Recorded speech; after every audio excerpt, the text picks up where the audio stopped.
পাপমোচনী একাদশী। যুধিষ্ঠির শ্রীকৃষ্ণকে বললেন, হে জনার্দন, চৈত্র মাসের কৃষ্ণপক্ষের একাদশীর নাম ও মাহাত্ম্য বর্ণনা করে আমাকে বলুন। শ্রীকৃষ্ণ বললেন, হে ধর্মরাজ যুধিষ্ঠির, আপনি ধর্ম বিষয়ক প্রশ্ন করেছেন। এই একাদশী সকল সুখের আধার, সিদ্ধি প্রদানকারী ও পরম মঙ্গলময়, সমস্ত পাপ থেকে নিস্তার বা মোচন করে বলে এই পবিত্র একাদশী তিথি পাপমোচনী নামে প্রসিদ্ধ। রাজা মানধাতা একবার লোমশ মুনিকে এই একাদশীর কথা জিজ্ঞাসা করেছিলেন। তার বর্ণিত সেই বিচিত্র উপাখ্যানটি আপনার কাছে বলছি, আপনি মনোযোগ দিয়ে তা শ্রবণ করুন। প্রাচীনকালে অতি মনোরম চৈত্ররথ পুষ্প উদ্যানে মুনিগণ বহু বছর ধরে তপস্যা করতেন। এক সময় মেধাবী নামে এক ঋষিকুমার সেখানে তপস্যা করছিলেন। মঞ্জু ঘোষা নামে এক সুন্দরী অপ্সরা তাকে বশীভূত করতে চাইল, কিন্তু ঋষির অভিশাপের ভয়ে সে আশ্রমে 2 মাইল দূরে অবস্থান করতে লাগলো। বীণা বাজিয়ে মধুর স্বরে সে গান করত। একদিন মঞ্জু ঘোষা মেধাবীকে দেখে কামবাণে পীড়িতা হয়ে পড়ে। এদিকে ঋষি মেধাবীও অপ্সরার অনুপম সৌন্দর্য দেখে মুগ্ধ হন। তখন সেই অপ্সরা মুনিকে নানা হাবভাব ও কটাক্ষ দ্বারা বশীভূত করে। ক্রমে কামপরবশ মুনি সাধন ভজন বিসর্জন দিয়ে তার আরাধ্য দেবকে বিস্মিত হন।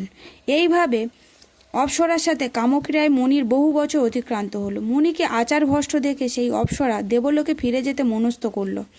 একদিন মঞ্জু ঘোষা মেধাবী মুনিকে বলতে লাগলো, হে প্রভু, এখন আমাকে নিজ গৃহে ফিরে যাবার অনুমতি প্রদান করুন। কিন্তু মেধাবী বললেন, হে সুন্দরী, তুমি তো এখন সন্ধ্যাকালে আমার কাছে এসেছ, প্রাতকাল পর্যন্ত আমার কাছে থেকে যাও। মুনির কথা শুনে অভিশাপে ভয়ে সেই অপ্সরা আরও কয়েক বছর তার সাথে বাস করল। এইভাবে বহু বছর, 55 বছর 9 মাস 7 দিন অতিবাহিত হলো। দীর্ঘকাল অপ্সরার সহবাসে থাকলেও মেধাবীর কাছে তা অর্ধরাত্রি বলে মনে হলো। মঞ্জু ঘোষা পুনরায় নিজ স্থানে গমনের প্রার্থনা জানালে মুনি বললেন, এখন প্রাতকাল, যতক্ষণ পর্যন্ত আমি সন্ধ্যা বন্দনা না সমাপ্ত করি ততক্ষণ পর্যন্ত তুমি এখানে থাকো। মুনির কথা শুনে ঈষৎ হেসে মঞ্জু ঘোষা তাকে বলল, হে মণিবর, আমার সহবাসে আপনার যে কত বৎসর অতিবাহিত হয়েছে তা একবার বিচার করে দেখুন। এই কথা শুনিয়ে মুনি স্থির করে চিন্তা করে দেখলেন যে তার 56 বৎসর অতিবাহিত হয়ে গেছে। মুনি তখন মঞ্জু ঘোষার প্রতি ক্রোধ পরবশ হয়ে বললেন, রে পাপিষ্ঠে, দুরাচারিণী, তপস্যার ক্ষয়কারিণী, তোমাকে ধিক, তুমি পিশাচী হও।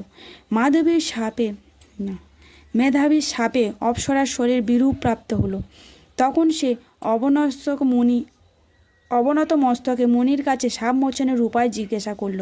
মেধাবী বললেন, হে সুন্দরী, চৈত্র মাসের কৃষ্ণপক্ষিয়া পাপমোচনী একাদশী সর্বপাপ ক্ষয়কারিণী। সেই ব্রত পালনে তোমার পিশাচত্ব দূর হবে। পিতার আশ্রমে ফিরে গিয়ে মেধাবী বললেন, হে পিতা, এক অপ্সরার সঙ্গদোষে আমি মহা পাপ করেছি, এর প্রায়শ্চিত্ত কি তা কৃপা করে আমায় বলুন। উত্তরে চমনমুনি বললেন, চৈত্র মাসের কৃষ্ণপক্ষিয়া পাপমোচনী একাদশীর ব্রত প্রভাবে তোমার পাপ দূর হবে। পিতার উপদেশে শুনে মেধাবী সেই ব্রত ভক্তিভরে পালন করল। তার সমস্ত পাপ দূর হলো। পুনরায় তিনি তপস্যার ফল লাভ করল। মঞ্জু ঘোষা এই ব্রত পালনের ফলে বিশেষত্ব থেকে মুক্ত হয়ে দিব্য দেহ স্বর্গে গমন করল। হে মহারাজ, যারা এই পাপমোচনী একাদশী পালন করেন তাদের পূর্বকৃত সমস্ত পাপই ক্ষয় হয়।